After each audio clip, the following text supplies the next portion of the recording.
दोस्तों प्रणाम, राधे राधे। कैसे होंगे? आशा करता हूँ आप लोग अच्छे होंगे। दोस्तों हमारे नए ऑडियंस होंगे तो लाइक शेयर सब्सक्राइब करना और कमेंट में लिख के ज़रूर बताना कैसे मेरी वीडियो लगी। धन्यवाद। रात दिन बढ़ता ही जात महंगाई, कैसे घर चलाई रे सजना। रात दिन बढ़ता ही जात महंगाई, कैसे घर चलाई रे सजना। कैसे घर चलाई रे सजना।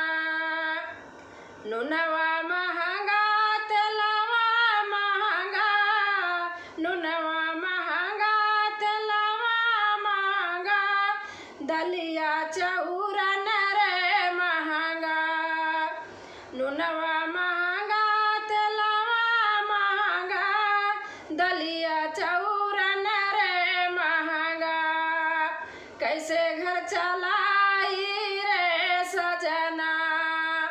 रात दिन बढ़ता जात महंगाई, कैसे घर चलाई रे सजना। कैसे घर चलाई रे सजना। महंगा सिलेंडर कबल भराई, महंगा सिलेंडर कबल भराई, कैसे घर चलाई रे सजना। महंगा सिलेंडर कबल भराई, कैसे घर चलाई रे सजना। कैसे घर चलाई रे सजना। रात दिन बढ़ता ही जात महंगाई, कैसे घर चलाई रे सजना। कैसे घर चलाई रे सजना। डीजल महंगा पेट्रोल महंगा, भइल मटिया के तेलवाई महंगा।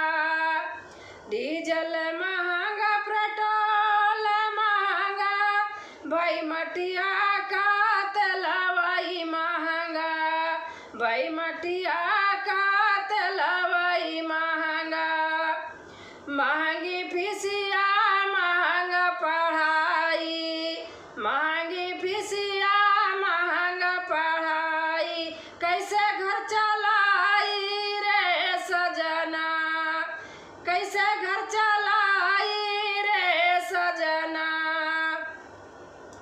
रात दिन बढ़ता ही जात महंगाई, कैसे घर चलाई रे सजना। कैसे घर चलाई रे सजना। सुई से लई के साबुन सोडा, लाली ओठ लालिया रे महंगा।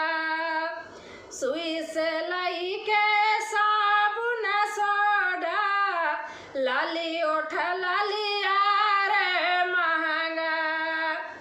पहले का दिनवा देते लौटाई, कैसे घर चलाई रे सजना।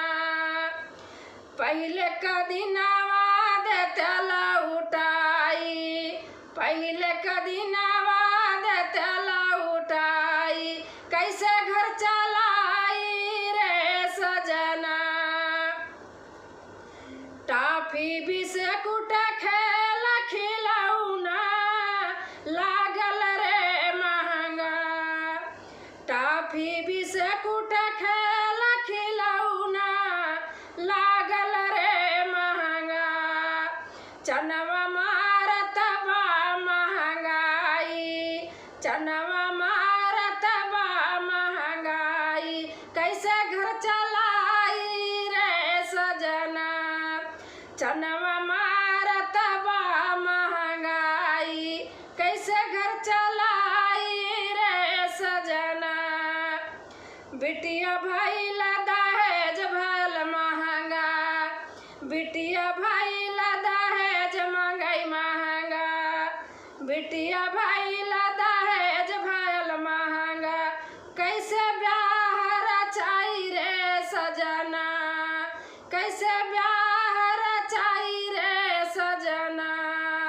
रात दिन बढ़ता जात महंगाई, कैसे घर चलाई रे सजना, कैसे घर चला